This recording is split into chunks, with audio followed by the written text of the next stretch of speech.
പ്രതിപക്ഷ ബഹുമാനം.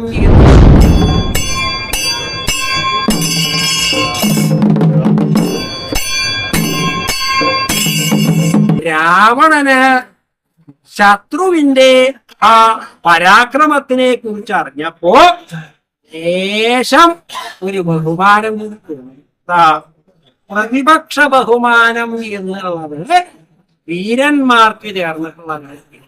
അപ്പൊ പ്രതിപക്ഷം തന്നെ വേണ്ടാന്നാണ് ആളുകളുടെ വിധിക്കല്. എന്ന് മാത്രല്ല, ഏതാ പ്രതിപക്ഷം ഏതാ ഭരണപക്ഷം? ഭരണപക്ഷവും പ്രതിപക്ഷവും പ്രതിപക്ഷവും ഭരണപക്ഷവും ഒരു പക്ഷവും വേണ്ടി. രാവണനെ പോലെയുള്ള പരാക്രമശാലികൾക്ക് ശത്രുവിന്റെ പരാക്രമം കേട്ടാൽ ഇങ്ങനൊരു വാനരനോ ലങ്കയിങ്കൽ വന്ന് ഇത്ര ഒരു നാശനഷ്ടങ്ങൾ ഉണ്ടാക്കിയത്?